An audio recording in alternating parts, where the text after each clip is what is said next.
विश्वास और भगवान का उत्तम ध्यान करना आपको आना चाहिए। ठीक है ना। तो आप ओम नमः शिवाय ओम का जप करें। ऊपर बेशक ओम तत्सत ओम बोल सकते हैं। तो जैसे आप बोलेंगे तैसे ही 15 मिनट के बाद आप सर्व शुद्ध होने लग जाएंगे। आपका गात हल्का होने लग जाएगा। आप पुलकायमान हो जाएंगे। आपको लगने लग जाएगा कि मैं रूई के समान हल्का हूँ। शरीर आपका ऊर्जावान होगा और आपको फिर बहुत सारी चीज़ें दिखाई देगी। स्वप्न आपके अच्छे हो जाएंगे। आपकी मलिन चीज़ें, मलिन सत्ता सारी की सारी हट जाएगी। आपको अद्वितीय लाभ होंगे। आपको भगवान के अनंत रूपों के दर्शन होने लग जाएंगे। आपकी योग बुद्धि खुल जाएगी और आप बहुत तीव्रता से सूक्ष्म तत्व को पकड़ने लग जाएंगे। और अगर आप मान लिया गीता ही पढ़ रहे हैं तो उसमें भगवान की वाणी के अंदर कितना सूक्ष्म बोला गया है, बताया गया है, वो सब आपको प्राप्त हो जाएगा। और भगवान को भी, अब आप भगवान की वाणी को भी ग्रहण करने लग जाएंगे और उसके अंश से आप वो निकाल लेंगे। आपके जो बुद्धि के तार खोल दें, यानी कि भगवान की वाणी को समझने की आपकी शक्ति बढ़ती चली जाएगी, अद्वितीय होती चली जाएगी। इसलिए जब हम कई बार पढ़ते हैं ना किसी ग्रंथ को, तो वो बार बार और गूढ़ता से पढ़ने से हमारी बुद्धि के तार खुलते हैं, हमारा विवेक बढ़ता है। हम उसको करके देखते हैं तो हम कर पाते हैं। तो प्रेत जब हम आता है हमारे पास तो वो पूरे शरीर में रमा के लेके आता है। जब हम यज्ञ करते हैं वो कटता चला जाता है, और छोटा और छोटा और छोटा। आप देखते भी हैं जब आप मेरे यज्ञ में शामिल होते हैं तो किसी की हाजिरी 1-2 दिन आती है, उसके बाद हाजिरियाँ आनी बंद हो जाती हैं, फिर आदमी ठीक होना चालू हो जाता है। या हम 8 बार बुलाते हैं। 8 बार आना इसलिए जरूरी है क्योंकि पहले आपके प्रेत कटते हैं, और प्रेत अगर कटता है, प्रेत ही आपको होता है बाहर वाला कोई होता है, तो वो 2-3 बार में ही ठीक हो जाता है। उसके बाद जो लोग 8 बार तक नहीं आ पाते वे ठीक हो जाते हैं, और जो लोग 8 बार तक आते हैं तब हम समझ जाते हैं इनको पितरों के भी अंश है। अब पितर को क्यों निकालना जरूरी है? क्यों? क्योंकि वो एक तो आपके घर का है, दूसरा आपको वो श्राप दे रहा है। क्यों दे रहा है? क्योंकि उसने अपना जितना भी साधन जिंदगी भर का जोड़ा केवल आपके लिए जोड़ा था और आपको ही देके वो चला गया। अब वो कहता है कि मेरा कल्याण नहीं हुआ। लोग जाते हैं, गया जी जाते हैं, यहाँ जाते हैं, वहाँ जाते हैं, लेकिन उसका कल्याण फिर भी नहीं होता। क्यों नहीं होता? क्योंकि वहाँ जो लोग जप कर रहे हैं उनका मुख ही झूठा पड़ चुका है। वहाँ जो लोग आपके तर्पण कर रहे हैं उनके मुख झूठे पड़ चुके हैं। वहाँ जो ब्राह्मण आपके लिए कुछ कर रहे हैं उनके मुख झूठे पड़ चुके हैं। मुख झूठे क्यों? क्योंकि उनकी इच्छाएं, लालसाएं आपके पितृ को पार कराने की नहीं होती, अपने लिए साधन जोड़ने की होती है। उनका जो दिमाग चलता है वो ये चलता है कि ये मोटा सा लाला लग रहा है, इसके हाथ में चाबी है और ये बड़ी गाड़ी लेके आया है तो इससे मैं ज्यादा लूंगा। है कि नहीं? मनु भैया भी ये सोचने लगे कि आदमी मुझसे एकांत में टाइम मांग रहा है, 1.25 लाख रुपए देने की कोशिश कर रहा है, तो मनु भैया तो उसको ग्रहण नहीं करते, उल्टा उसको समझाते हैं भाई तेरी नियति गलत है, मैं जो कर रहा हूँ वो दी बेस्ट है, आपने बस आना है। मैं ये समझाता हूँ। एक पानीपत का एक आदमी आता है, अभी संजय नाम है उसका, उसने कहा आप मांगो तो सही जी, आप 2 लाख मांगोगे मेरा साधन कर दो, 2 लाख मांगोगे मैं 2 लाख दूँ। अरे भाई ऐसे नहीं होता है, आप हर बार आके अपना थोड़ा थोड़ा घटवाओ, ये ही प्रक्रिया है। इसमें मैं अलग से समय दे के आपके लिए यज्ञ कर दूंगा, आप एक रात में फ्री भी हो जाओ, आपको पता है, लेकिन फिर भी तो कोई कुछ कर सकता है, तो आपका आना बनता है। आते आते आपका एक योग बन जाता है, और जब वो योग भगवान से जुड़ाव करता है तो आपको फिर उसके अप्रतिम लाभ होते हैं। आप अभी छोटा सोच रहे हो, जब बड़ा सोचोगे तो ये भी देखोगे कि मनु भैया ने आपके कई लाख रुपए भी बचा दिए, मेरे को क्या फर्क पड़ता है, मैं तो एक रात हवन कर दूंगा आपके सामने बैठ के और आपसे पैसा ले लूंगा। ये काम तो करोली वाला भी कर रहा है, 1.5 लाख रुपए लिए, चल भाई खड़ा हो, अरे क्या होता है तुझे? बोला जी सपने में सांप दिखाई देते हैं। अच्छा, ओम नमः शिवाय ओम, सामने खड़ा किया, आंखें बंद कर, अब सपना दिखाई दे रहा है? बोला जी नहीं। बोला जा ठीक है कि नहीं? मैंने बहकाना नहीं है लोगों को, लोगों के नीचे की जमीन नहीं खिसकानी है मैंने। अरे आपने जो पैसा जोड़ा है मर मर के अपने बच्चों के लिए जोड़ा है। आप जो किसी अन्य की गुलामी कर रहे हो, नौकरियां कर रहे हो, वो अपने बच्चों के लिए कर रहे हो, अपनी रोजी रोटी चलाने के लिए कर रहे हो। आपके ऊपर जिम्मेवारी है। आपके 2 छोटे छोटे बच्चे हैं, या 1 बच्चा है, या 4 बच्चे हैं, आपने उनका लालन पालन करना है, आपने उनकी फीस देनी है, आपने पूरी जिंदगी उनको पढ़ाना है। और सबसे बड़ी बात, आजकल के बच्चे कामयाब नहीं हो रहे तो पूरी जिंदगी खिलाना भी पड़ता है माँ बाप को ही, तो माँ बाप का जोड़ा हुआ उनके काम आएगा। और अगर वही आपके पास नहीं है, कुछ तो मेडिकल छीन लेता है, कुछ विद्या वाले छीन लेते हैं, कुछ बच्चा कुछ प्रयोग करके देखता है, अपना कोई उद्योग खोलता है, वो खत्म हो जाता है और फिर कहता है जी मैं सफल नहीं हुआ। अगर कोई सफल हो गया, बाई चांस एक आध कोई सफल हो जाता है, वो बात अलग है, लेकिन उन सब का आप विचार करते हुए अपने घर में जोड़े कुछ, क्योंकि अगर आपके पास योग होगा, निधि होगा और तो ठीक होगा। भाई साधु तो कोई भी आएगा वो कहेगा ही कहेगा आप दान करो, लेकिन दान कितना करो। आपने मान लिया दशांश दान कर दिया और दशांश 2 करोड़ था और एक झटके में कोई ऐसा काम हुआ आपके 10 करोड़ रुपया खत्म हो गए, तो फिर वो 2 करोड़ अगर आपके पास होते या उनमें से एक भी होता तो आपके काम आता कि नहीं आता। साधु का तो काम है, अगर वो ये नहीं कहेगा आप दान करो, उसको दान कौन करेगा। तो सारा दान कर दिया, इतने मंदिर बन गए, इतनी मस्जिदें बन गई, इतने आश्रम बन गए, आपके घर में क्या रहा। ठीक है, और उन सब में इतने ऐश्वर्य के साधन लगे हुए हैं। ये मनु भैया का धाम है, बस यहीं बल्ली फट्टे गड़े हुए हैं और तो कहीं नहीं करते। और तो सब जगह क्या होते हैं बताओ आप। ठीक है ना, बहुत सारे महात्माओं के नीचे नीचे क्या बिछे होते हैं। एक महात्मा अभी पकड़े गए हैं, सोना ही सोना बिछा हुआ था आसन पे। क्या बिछा हुआ था फिर ऐसे। तो आपको वो चाहते हैं कि आपको बुलाते हैं। दान करना लाभकारी बात है, लेकिन दान जो आप कर रहे हैं अपने हाथ से 10 आदमियों को रोटी बना के खिला दो, कोई भूखा ना सोए, यही दान करना सीख लो।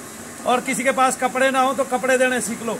अपने पुराने ही दो, चाहे अपने पहने हुए दो, 2-4 बार के पहने हुए दो, वो दो, बस यही काम करो। दान यही है, इतना ही दान करना सीख लो, बस यही दान है। भगवान इसी में प्रसन्न हो जाएंगे। अगर आपने नकदी दान करनी सीख ली तो ये समझो कि आपने अपना बहुत कुछ घटा लिया। एक, जीवन बड़ा दुरूह होता जा रहा है, बड़ा कष्टकारी होता जा रहा है। 2, कोई भी काम बिना पैसे के नहीं होता इस संसार में। हजारों जगह तो आपको रिश्वत देनी पड़ रही है। फिर ऐसे में आप जिस महात्मा के पास जा रहे हैं वो आपका तन लेता है, आपका मन लेता है, आपका धन लेता है। इसलिए लोग भूत को ठीक नहीं करते, क्योंकि ना तो वहां से तन मिलना है, ना मन मिलना है, ना धन मिलना है, ना कोई पैर दबाए, ना कोई बाबा कहे, ना कोई परमात्मा माने। आया समझ में। तो सबसे पहले ये है अपने विचार को उच्च करो, पुख्ता करो और अपनी बीमारियां दूर करो भगवान का नाम लेने से।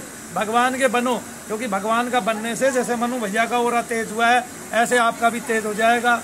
आप प्रेत से नहीं ग्रसित होंगे, आप दूसरों के प्रेत निकाल पाएंगे। बोलो शंकर भगवान की जय। तो इसलिए दूसरों की मदद आप तभी कर सकते हैं जब आपने अपनी खुद मदद की हो। अपनी मदद खुद तब कर सकते हैं जब आपने खुद नाम लिया हो, और आपको नाम लेना आ गया तो सब कुछ है। मैं ये कहता हूँ जितनी पोप लीलाएं चल रही हैं, जितने महात्मा बैठे बने हैं और जिन्होंने समाधि को, ध्यान को और इनको इतना विषाक्त कर दिया है, ऐसी मलिनता फैला दिया है कि आपको धारणा करनी पड़ेगी 6 महीने 45 सेकंड की धारणा है, तब आपके धारणा सिद्ध होगी। आपको ध्यान करना पड़ेगा अगले 2 साल, तब आपका ध्यान सिद्ध होगा। फिर आप समाधि में जाएं ना जाएं ये हमें पता नहीं है, तब तक आप जुड़े रहे, हमें कुछ ना कुछ देते रहे, हम आपका प्रयोग करेंगे अलग अलग।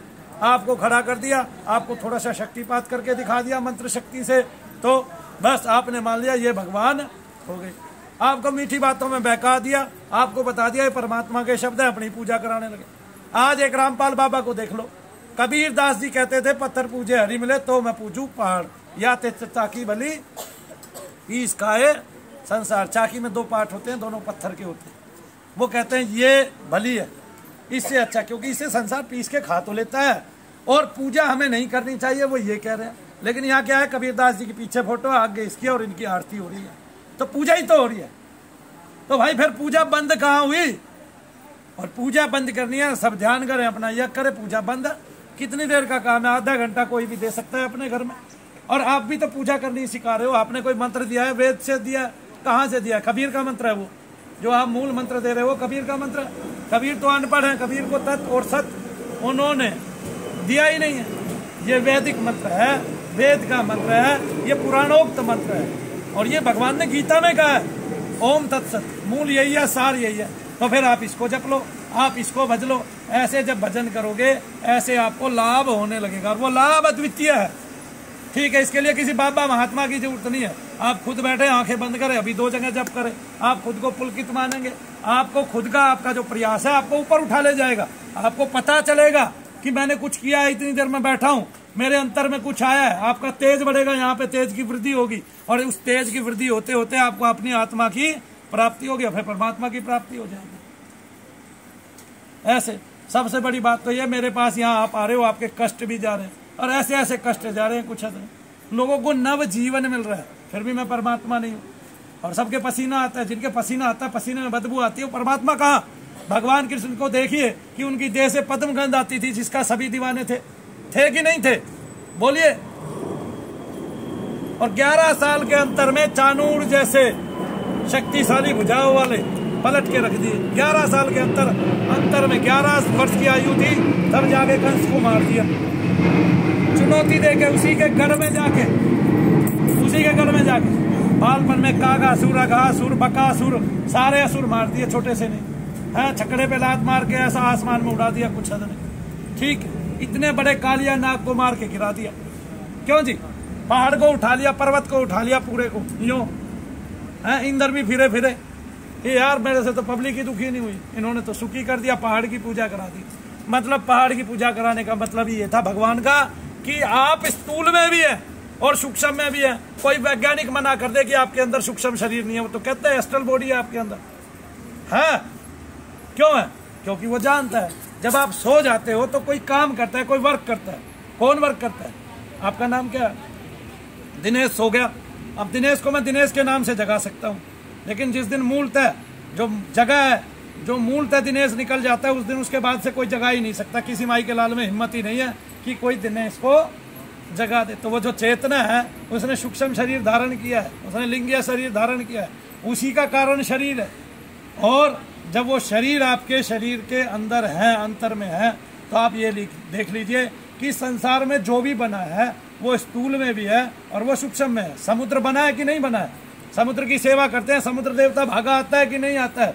फिर अगर ऐसे स्थूल और सूक्ष्म नहीं होता तो गंगा जी से शांतनु कैसे शादी कर पाते, और कैसे वो होते, और फिर कैसे वो उसमें आते काम महाभारत में? फिर कैसे भीष्म होते? भीष्म कैसे होते अगर गंगा जी स्वरूप रख के नहीं आती? इसका मतलब गंगा जी का सूक्ष्म शरीर भी है और स्थूल शरीर भी है। स्थूल शरीर धारण करके आई या स्थूल में से सूक्ष्म शरीर लेके आई, है कि नहीं है? फिर तो भारत के जो ग्रंथ हैं वे इतने हैं, इतने पुण्यशाली हैं, इतने भगवान के लिखे हुए हैं, वेद व्यास जी के लिखे हुए हैं, उनमें जो एक एक बात नहीं है वो सब सत्य है। उसको असत्य करने वाला महामूर्ख है, कोई असत्य करता है। लेकिन ऐसे बाबा बने हुए हैं आज के टाइम में। अब बाबा ने क्या बताया? कबीर दास जी ने जब भगवान की साधना ही नहीं, कबीर दास जी को भगवान क्यों मिलेंगे?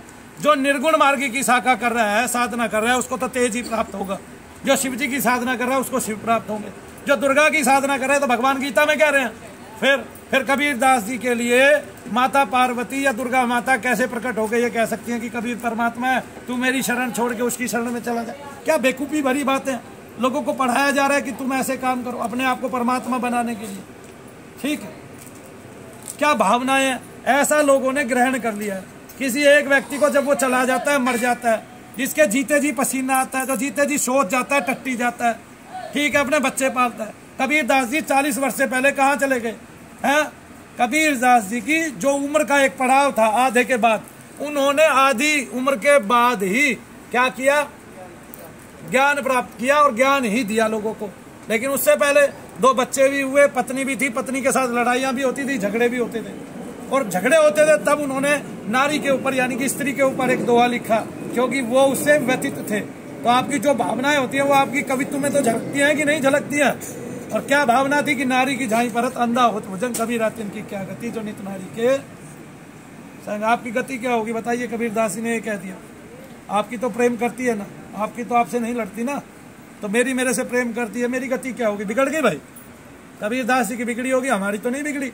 तो परमात्मा ऐसी बात कभी नहीं लिखता, क्योंकि परमात्मा के साथ तो जो भी स्त्री आई है, चाहे वो माता पार्वती थी, माता सती ने केवल एक बात के लिए 1000 वर्ष तपस्या की, क्योंकि उन्होंने राम का अपमान कर दिया था, है कि नहीं? तो फिर भगवान क्या कहते हैं कि अपमानित करते हैं तो उसको कहते नहीं कि तू मेरे पास से चली जा, इग्नोर मार देते हैं। और जब इग्नोर करते हैं तो वो फिर 1000 वर्ष की तपस्या करके वापिस उनके जीवन में, शिव के जीवन में लौटती है। क्योंकि शिव काम का नाश करने वाले, वहां ना क्रोध चलता है, ना काम चलता है, ना लोभ चलता है, ना मोह चलता है।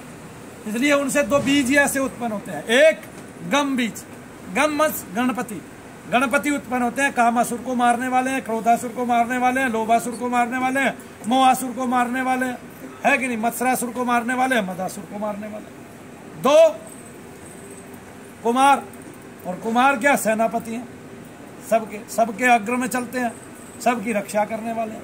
ऐसे ही ना, तो भगवान शिव के पास दोनों तत्व हैं, दोनों उनको सुपुत्र हैं।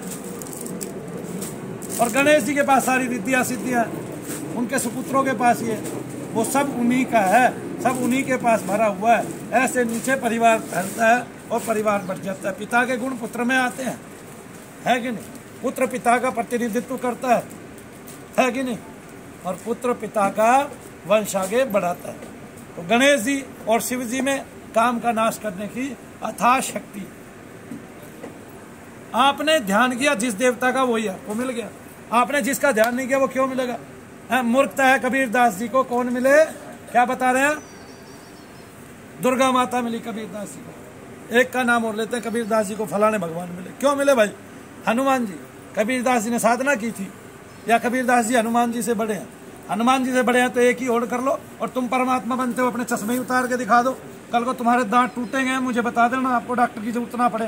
दांत में थोड़ी सी चीज हो जाती है तब तो उग्र हो जाते हो, तब तो व्यग्र हो जाते हो, है कि नहीं? पेट में गैस बन जाती है तब तो पागल हो जाते हो। सारा परमात्मा अपना टॉयलेट में धरा जाता है, 2-2 घंटे वहां बैठ जाते हो। तो फिर इसलिए मनु भैया परमात्मा नहीं बन सकते कदापि। और अगर ये परमात्मा है तो मैं महापरमात्मा हूँ। ठीक है, अगर ऐसे ऐसे मलिन लोग भी परमात्मा है तो मैं महापरमात्मा हूँ भाई। फिर मेरे से बड़ा कोई ब्रह्मांड में परमात्मा नहीं है, क्योंकि फिर मैं इनसे तो बढ़िया हूँ और इनसे तो अच्छा भी बोलता हूँ और इनसे तो अच्छा काम भी कर रहा हूँ दुनिया में, संसार में। लोक कल्याण सही मायनों में यही है कि आप ये भूल जाए, आप परमात्मा की भक्ति करें, भगवान की भक्ति करें, और वो स्वरूप में भी की जा सकती है और वैसे भी की जा सकती है। अब जिसका जो अनुभव है वो वही तो अनुभव करेगा। मनु भैया को 15 रुपए की एक तस्वीर की आंखों से तो रश्मियां निकल के उसके मस्तिष्क में समाती है। मैं इस अनुभव को कहाँ भूल जाऊं इस जीवन में? बता दो आप। कबीरदास जी का ये है ही नहीं। कबीरदास जी ने 40 वर्ष तक तो खाली पेट रह के देखा कि भाई मुझे परमात्मा मिल जाए, मुझे भगवान मिल जाए, लेकिन नहीं मिला।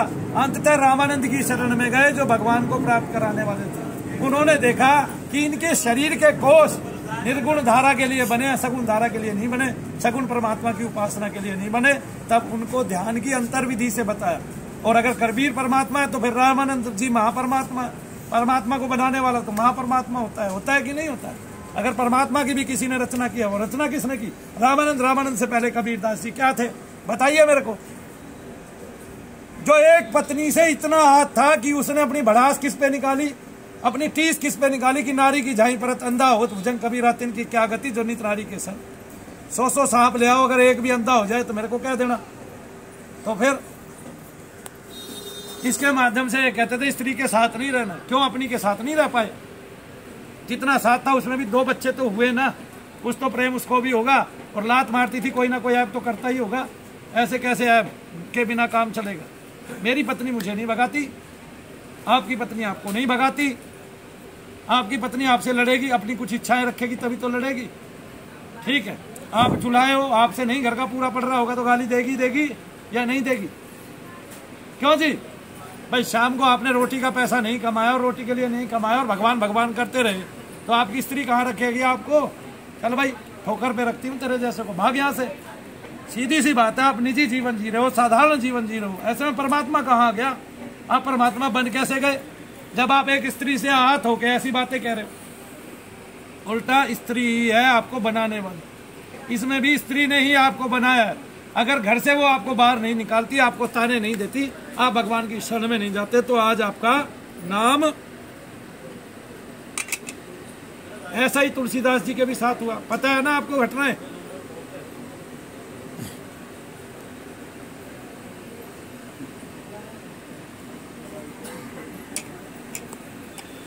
क्या हुआ तुलसीदास जी के साथ बताइए?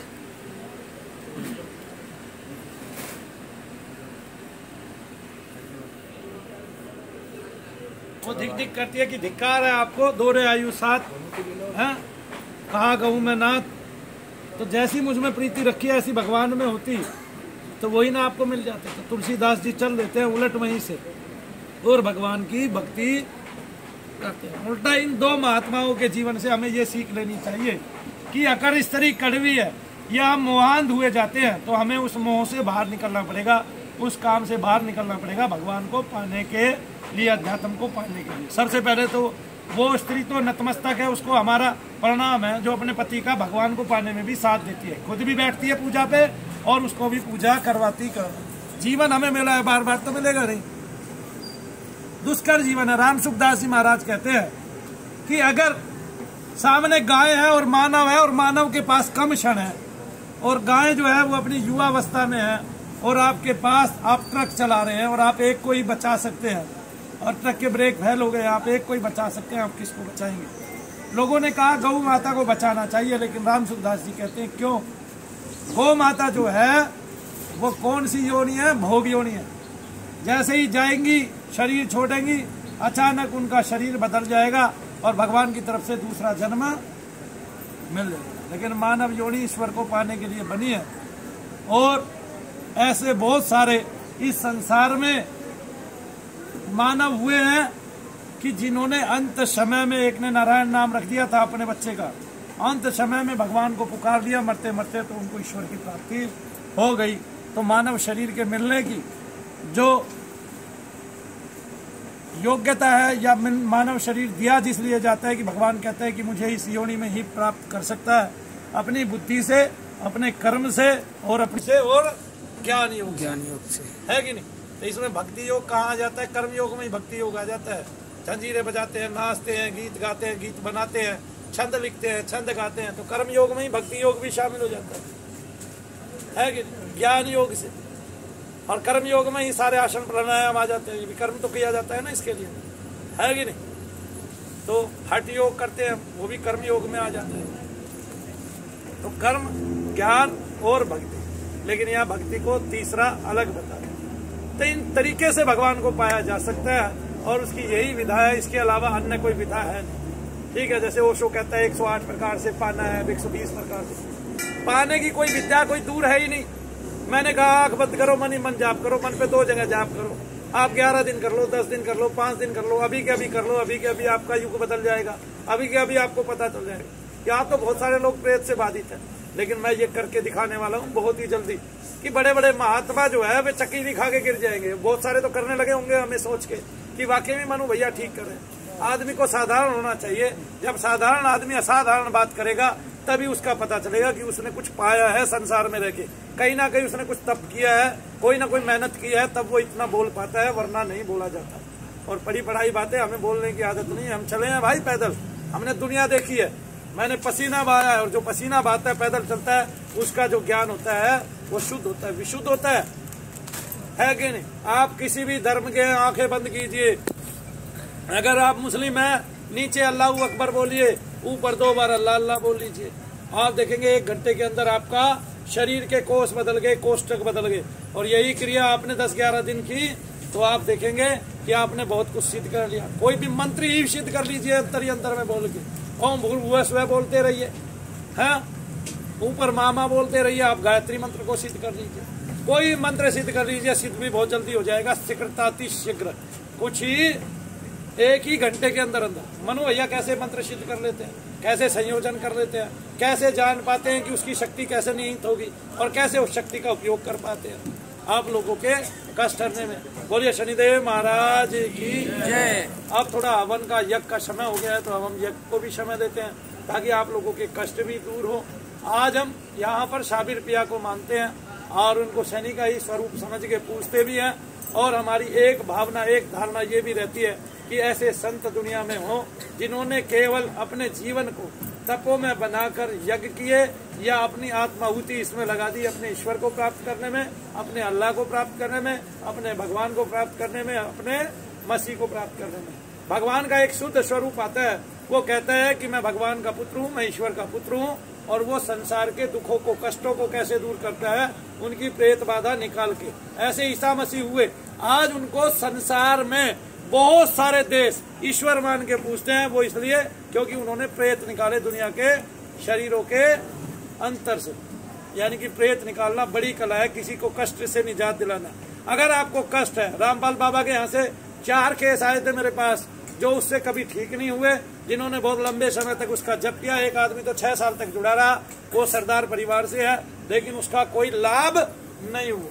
और आगे भी ऐसे लोग आ सकते हैं उसके यहाँ से जिनको प्रेत बाधा है, क्योंकि केवल तत्सत कहने से बाहर नहीं उतरना है, तत्सत शरीर से कुछ ना कुछ करना है। और शरीर के अंतर में अगर कोई ऐसी चीज धस गई तो वो आपको कदापि नाम नहीं देने देगी, कितना ही बड़ा सत्संग हो, कितनी ही महत्ता हो आपकी, और कितना ही कुछ हो, और कितने ही परम पुरुष हो। ठीक है कि नहीं? और तुम्हारे अंदर, खुद के अंदर घुस गई तो भी नहीं निकलेगी ऐसे। और दुर्गा माता कभी भी कबीर के लिए नहीं बताएंगे, कबीर के लिए। कबीर तो बाद में हुए, और कबीर ही परमात्मा थे तो कुछ तो हलचल मचाते सृष्टि के अंदर, कुछ भी हलचल ना मचाई कबीर ने। तो ना कबीर से किसी पहाड़ ने माफी मांगी, ना कबीर से किसी समुद्र ने ललकारा, ना कबीर के सामने कभी कोई प्रेत आया। क्यों नहीं आया? अपने लिए भजन करते थे, अपने लिए ही मर गए। दूसरों के लिए तो केवल व्याख्यान दिए और ये बताया कि जो उसके जिंदगी के कंटक थे वो दूसरों को बताया कि तुम अपने कंटक हटा के चलो। ऐसे महात्मा को हमारा सलाम है, प्रणाम है, जिसने हमारी आने वाली बाधाओं को इस कदर दूर किया और बताया ये बाधाएं हमारे मार्ग में आएंगी। ध्यान की विधियां बताई हैं, सहज सहज पदों में संतो सहज समाधि भली, ठीक है ना। तो बताते हैं ऐसे ऐसे मेरी चली, ऐसे ऐसे तुम्हारी चलेगी। तो उसमें जो जो बाधा बताते हैं वो ईश्वर होते तो सहज समाधि के बारे में इतना विस्तार से नहीं बता पाते। चूंकि वो मानव थे, उनको पूरा विस्तार था और क्या क्या कंटक आएंगे, क्या क्या बाधाएं आएंगी वो भी उनको पता था।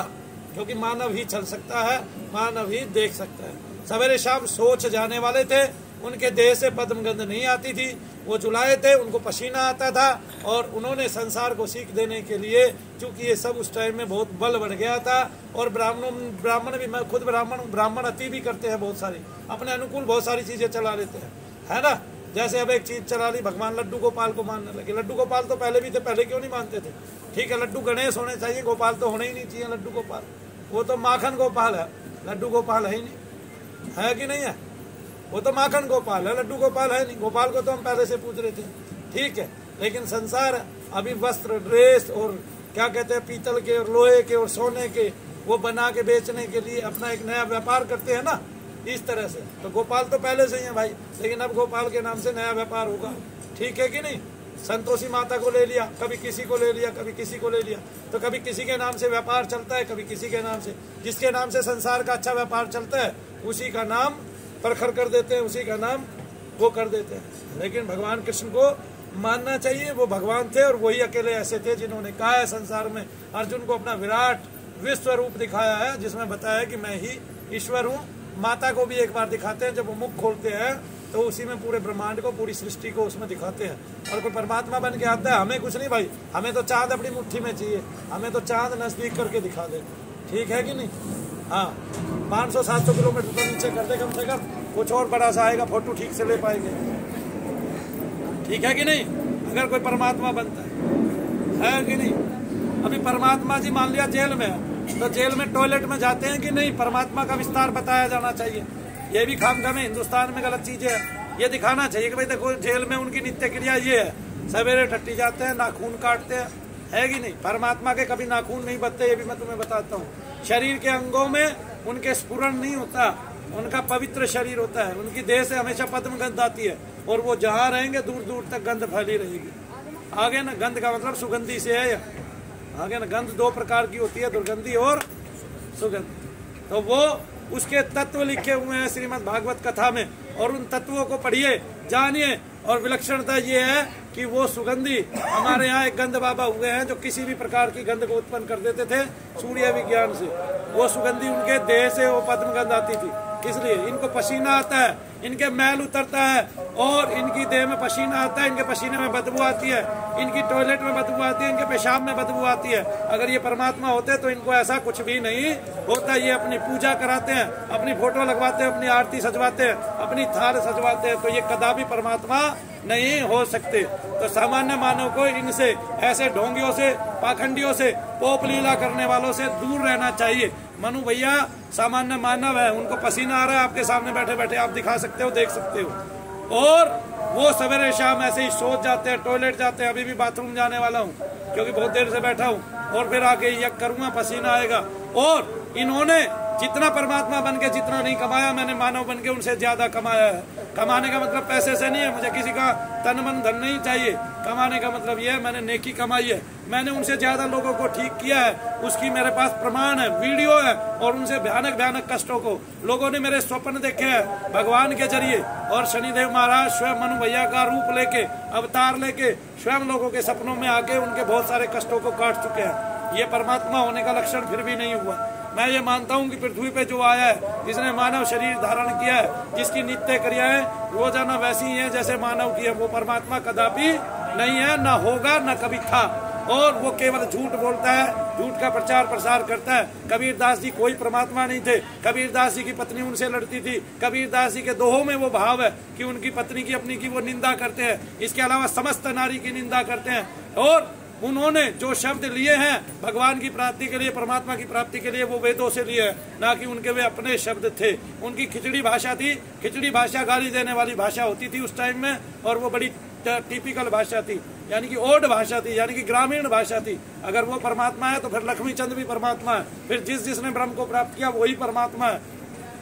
चाहे उसमें निम्बकाचार्य हुए, चाहे उसमें शंकराचार्य हुए, चाहे कोई भी धर्म के कितने भी महात्मा हुए, और चाहे कोई भी संत पत्ती के महात्मा हुए, वे सब के सब परमात्मा है, और हम सब स्वयं परमात्मा है। तो फिर जो परमात्मा बना है वो हमारे से भी निम्न है, क्योंकि उसको बनना पड़ा है। हम पहले से ही है, उसको बनना पड़ा है। बनने के लिए उसने यत्न किए, उसने झूठ बोला है, लोगों के साथ फ्रॉड किया है, लेकिन हमने किसी ने कुछ नहीं किया, ना फ्रॉड किया ना यत्न किया। हम सब परमात्मा है, हम सब महान आत्मा है, और हम सब में परमात्मा है। आत्मा सो परमात्मा। हम सब आत्मदर्शी होंगे शनिदेव की कृपा से, शनिधाम की कृपा से। अगर यमराज ने कठोपनिषद में नचिकेता को आत्मज्ञान दिया, तो मनु भैया भी यहाँ बैठकर आपको आत्मज्ञान की प्राप्ति के साधन बता रहे हैं। और वो साधन इतने तीव्र हैं कि जिस दिन से आप करने लगोगे, और जिस दिन से मैं अपने धाम में कराने लगूंगा, उस दिन से आपको पता चलेगा कि जितने लोग ढोंगी बन के परमात्मा बने हुए हैं, ईश्वर का स्वरूप बने हुए हैं, वे सब आपके साथ छल कर रहे हैं। और उनका छल यही है कि आप 100 बार जाओगे, 100 रुपए चढ़ाओगे, तो 10,000 रुपए वहां दे आओगे। और ऐसे 10 लाख लोग इकट्ठे कर लिए, एक के 10,000 रुपए गिन लो, तो आप अरबों खरबों पति होगे। आया समझ में? मनु भैया को ये सारे साधन नहीं चाहिए संसार के। संसार से दूर रहना है, विरक्त रहना है। संसार आपके काम नहीं आएगा। संसार से विमुख हो जाओ। संसार में जो है परमात्मा का समझ के उसकी सेवा कर दो, बस छुट्टी। इतने से ही तुम्हारा काम चल जाएगा, इतने से ही तुम ऊपर उठ जाओगे, इतने से ही सत्य को स्वीकार कर लो, भगवान को मान लो, यज्ञ का आह्वान कर लो, और केवल सत्य का वदन कर लो। तो फिर कैसे हो जाओगे? फिर जो आज परमात्मा बने फिरते हैं, वे उस टाइम में, उस समय में आपको पता नहीं, शायद एक आंधी ऐसी आई कि महर्षि दयानंद के सामने कोई भी नहीं टिक पाया। एक आंधी ऐसी आई कि गुरु नानक के सामने कोई भी नहीं टिक पाया। एक आंधी ऐसी आई कि भगवान शंकराचार्य के सामने कोई भी नहीं टिक पाया। ये सब भगवान है हमारे। हम और कबीरदास जी के भी सामने उस टाइम कोई नहीं टिक पाया, क्योंकि जितना अंदर था, जितना बवाल था, उन्होंने अलग कर दिया। लेकिन उन्होंने कभी नहीं कहा कि मैं परमात्मा हूँ, मुझे पूछो। अगर वो अपने को बुझवाते तो लिखा हुआ था, तो फिर वो अपने आप को परमात्मा सिद्ध करते। उन्होंने अपने आप को कभी भी परमात्मा किसी भी दोहे में सिद्ध नहीं किया, उल्टा परमात्मा को पाने की प्राप्ति के साधन बताए। तो जो साधन बताता है वो परमात्मा नहीं होता। परमात्मा तो फिर अर्जुन को ये कहता है मेरी प्राप्ति के ये साधन है, और मेरी शरण में आ जा सब धर्मों को छोड़ के। फिर परमात्मा ये कहता, ना कि ये कहता कि तुम सहज समाधि में ऐसे ऐसे चलोगे, ऐसे ऐसे बाधाएं आएंगी। परमात्मा बनना आसान है कि नहीं? लेकिन परमात्मा बन गए। परमात्मा अगर जेल में उत्पन्न हो जाए तो जेल के ताले टूट जाते। एक छोटे से महात्मा तेलंग स्वामी, जिनको बंद कर दिया गया जेल के अंदर, तो जो जेल में बंद करके गया, जिस जज ने सजा दी थी, जब वो अपने घर जाता है देखता है उनकी छत पे टहल रहे हैं। ठीक है, इधर से फोन आता है, ट्रंक कॉल आती है, वो वापिस आते हैं कहाँ पे? जेल में। जेल में आके देखते हैं यार इसको तो मैं बंद करा के आया। जेल में आके देखते हैं पूरी जेल पानी से भर जाती है। 1.5 फुट 2-2 फुट पानी हो जाता है पूरी जेल में। उसको निकालने वाला कोई नहीं होता। बोला ये कैसे हो गया? बोला समझ में ही नहीं आया। आगे पूछते हैं तेलंग स्वामी से, महाराज आपने कुछ किया, आप बड़े चमत्कारी हो। बोला नहीं भाई, मैंने तो पेशाब किया, मैं तो 1 नंबर गया था। ऐसे ही कहते हैं ना। आया ना समझ में? भाई कहीं बाहर जाने का साधन नहीं था, यही कर दिया। जज को उनको छोड़ना पड़ा माफी मांग के। कहा भगवान आप वहीं लेटिए जहाँ लेटे थे, नंगे ही लेटिए। अंग्रेज भूल गए कि इसको नहीं छेड़ा जाए, छेड़ दिया तो कुछ कर देगा। इनका नाम तेलंग स्वामी, और 190 वर्ष की आयु में इन्होंने शरीर छोड़ा। 190 या 290 वर्ष की आयु। भगवान साक्षात शिव कहते थे उनको, अवतारी कहते थे। तब उन्होंने कभी नहीं कहा कि मैं शिव हूँ, वरना वो शिव बन के आज गुजरे होते। ठीक है ना? भारत का यही भाग्य खराब है कि यहाँ का, भारत का कोई भी व्यक्ति अगर पानी पे चल लेता है, थोड़ा सा भी ऊपर उठ जाता है, और वो कोई चमत्कार करके दिखा देता है, वो अपने आप को भगवान बना देता है और भगवान बन जाता है। जबकि आप अमेरिका में देखिए, आप खुद देखिए, इंटरनेट पे देखिए, और गूगल पे देखिए, डिस्कवरी चैनल पे देखिए, अमेरिका में एक लड़का है जिसका नाम है मैजिशियन द डायनामो। वो मैजिशियन है आज भी, जबकि वो पानी पे भी चलता है, हवा में ऊपर भी उठ जाता है, अपने कद को भी बढ़ा लेता है, एक अंगुली पे खड़ा भी हो जाता है, फुटबॉल को मोड़ देता है, दूसरी फुटबॉल बना देता है, ऐसे खींच के कपड़ों में से गायब हो जाता है, गाड़ी लेके घूमता घूमता गाड़ी के साथ गायब हो जाता है, ऊपर छत से खड़ा हुआ दूसरी छत पे पहुंच जाता है। तो फिर मैं तो उसी को भगवान मानूंगा, उसी को परमात्मा मान लूंगा। रामपाल तो इनमें से एक भी काम नहीं कर पाता है ना, वो तो जेल में से बाहर नहीं आ पाया, अपने आप को बाहर लेके आ पाया। परमात्मा के मार्ग में कांटे कैसे हो सकते हैं? कांटे तो मानव के मार्ग में होते हैं, परमात्मा के मार्ग में कभी कांटे नहीं होते। ये कंटक आए हैं, जेल आप गए हैं, तो इसका मतलब मार्ग में कांटे आपके आए हैं। परमात्मा के मार्ग में कभी कांटे आते नहीं है, या आते हैं? अभी बताइए, परमात्मा के मार्ग में कांटे आएंगे तो फिर मार्ग किसका सुलभ होगा भाई? ये भी बता दो मुझे। आते हैं। अपने आप को कभी परमात्मा नहीं मानना, क्योंकि परमात्मा मानोगे तो फिर परमात्मा की दुर्गति हो जाएगी, और वो दुर्गति हमें सहन नहीं होगी। परमात्मा की दुर्गति होगी तो फिर जिसके परमात्मा की दुर्गति हो रही है वो कैसे सहन कर रहे हैं? मनु भैया तर्क की बात करते हैं, बिना तर्क के कोई बात नहीं करते हैं। हमने कबीरदास जी को लेके जो किया वो कहा, हमने भी कबीरदास जी के 1000 दोहे याद किए, हमने भी बीजक को पढ़ा, हम भी बुद्धिमान हैं, हम भी अपने आप को परमात्मा साबित कर सकते हैं उनसे ज्यादा, क्योंकि करके हम भी दिखा रहे हैं। रोजाना यहाँ हजारों वीडियो बन रही है, हम भी यहाँ लोगों को सब्ज बाग दिखा सकते हैं, हम भी महिलाओं को ऐसे बहका सकते हैं। ठीक है कि नहीं है? हमें ये करना नहीं आता कि साउथ में ऐसे बहुत महात्मा है। अरे आज गुरु जी के पास ब्रह्मा जी आए थे और ब्रह्मा जी ने आपके बारे में ये बोला है, कमाल हो गया भाई। आज गुरु जी के पास विष्णु जी आए थे, विष्णु जी ने आपके बारे में ये बोला है। मेरे गुरु जी लक्ष्मण जी के अवतार हैं, कोई कह रहा है जी मैं अनंत का अवतार हूँ, कोई कह रहा है मैं राम का अवतार हूँ। आप जाएं तो सही साउथ इंडिया में, ये सारे महात्मा ऐसे बने हुए हैं, इनके पसीने सूखते नहीं है, ठीक है, इनकी टॉयलेट से बदबू आती है। वरना तो परमात्मा को तो एक कमरा दे दीजिए, वो तो चमक है, वो तो रोशनी है, वो तो लाइट है, एनलाइटमेंट है। परमात्मा क्या है? तेज है केवल। तो फिर रामपाल कहां से बन गया? फिर कबीरदास कहां से बन गया जो तेज ही है? फिर ये तेज वाले टट्टी कहां से करने लगे, पेशाब कहां से करने लगे जब तेज ही है? तो परमात्मा ना बने, महान आत्मा बने, और आत्मा सो परमात्मा। अपनी आत्मा का दर्शन करें तो समझे परमात्मा का दर्शन आप ही सब कुछ है। आप मेरे भाइयों बहनों, तुम्हारी भाभी तो नहीं आई है ना अभी तक, तो कह सकते है कि तू हंसती बहुत अच्छा है बहन जी, अब मुंह ढक के हंसती है, देखो इसलिए हंसती है। तूने आज दंत मंजन नहीं किया है, कोई भी किया है तो दांत दिखा। अच्छा टूटा हुआ इसलिए नहीं दिखा। हंसते रहो, हंसाते रहो, खिलखिलाते रहो, लेकिन बातों का अर्थ जान लो। बात यही है जो मनु भैया ने कही है। अब कोई बन के तो दिखाए परमात्मा, हम देखे कैसे परमात्मा बनता है। उतार दे उसकी चड्डी तक, कच्छा तक फाड़ दे, ससुरे की, है कि नहीं?